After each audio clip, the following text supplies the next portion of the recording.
there, welcome to my channel. In this video I'd like to speak about Saturn in Capricorn and what it will mean, how it will affect the sign of Aquarius and Aquarius rising or Aquarius ascendant, because Saturn enters Capricorn December 2017 and will affect your 12th house of secret, seclusion, things going on behind the scenes, the unconscious mind, until March 2020. This is an interesting transit because Saturn will restructure your unconscious mind. At the same time, Saturn can also help you find the responsibility that you need to help yourself. Some of you might go into therapy, others might be inclined to use self-help books or to meditate more, to work on your chakras, and even to get in touch with spirituality, because some Aquariuses are very Uranian, so they channel things and they have insights and so on, but others are more Saturnian and they are a little bit more agnostic, or even they don't believe in this stuff, so to speak. They believe that you have to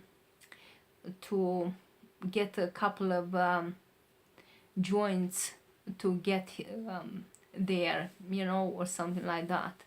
So it depends now on you, but it's a great time to kind of revisit your past, to get clear about what caused what, like fears, inhibitions, and whatever blocks you from being a happier person or living a more fulfilling life.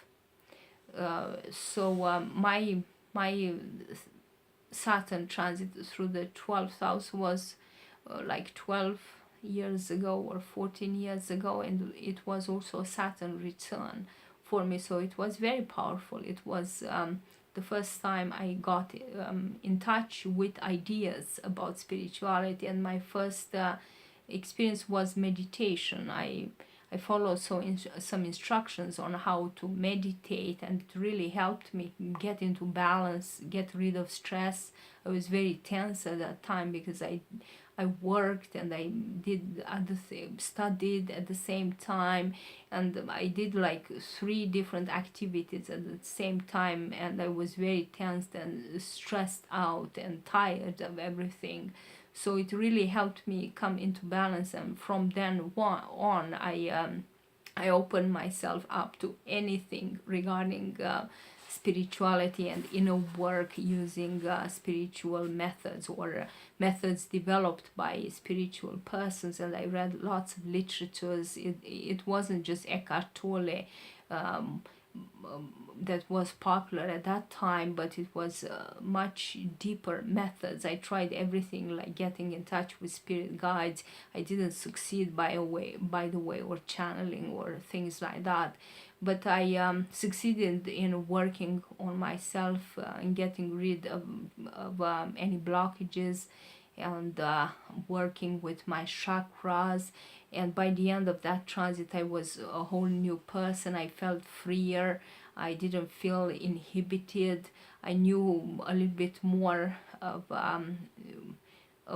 the fact that I am the most difficult prison is the prison that we have created in our minds because of socialization and expectations that we have acquired from the norms in society, or what we think is expected of us.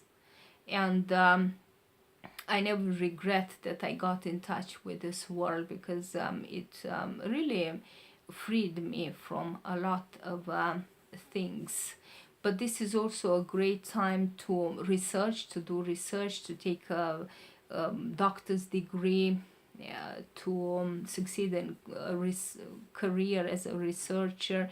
You can feel more focused and so on. On the other hand, it's a good time to watch your back, make sure that you don't reveal information about you that might damage your career. Let's say maybe you work in a strictly scientific world, and but you believe in you do tarot readings now and then, and they wouldn't approve of that, you know.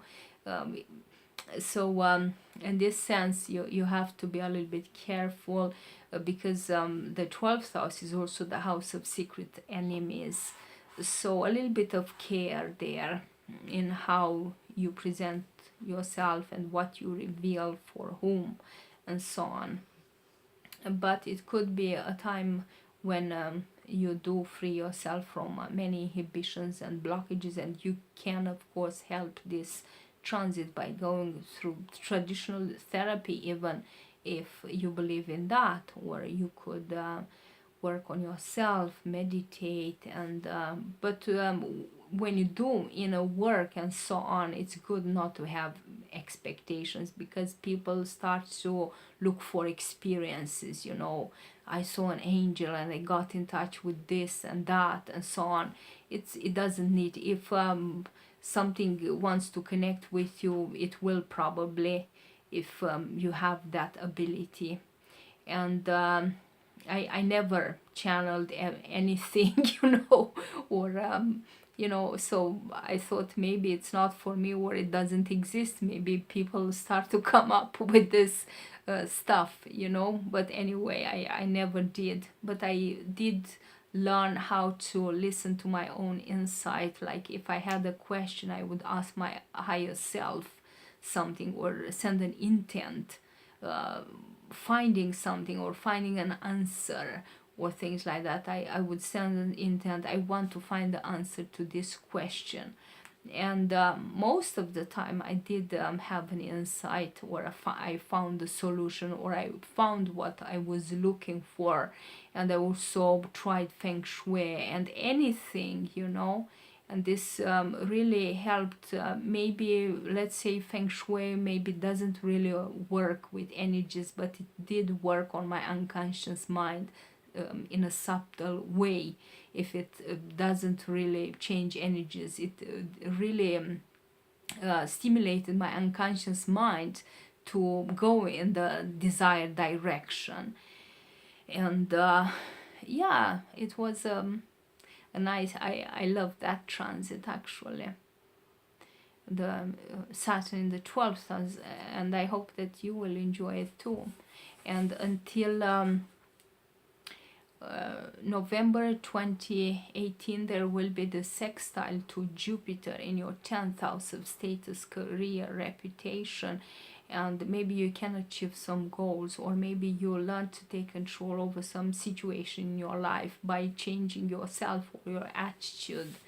And there will be a trine eventually to Uranus in your 4th house of home and family, and maybe there will be a new revelation or insights regarding the past, of course, but also family relations, family dynamics, and also you will have the ability and the insight to find yourself, in a sense, to find inner safety. And maybe there will be changes regarding home and family also that come a little bit suddenly. You could even move to a faraway country. So this is, I think, everything that I have to say about this transit. I wish you a great Saturn transit through your 12th house. Thank you for watching.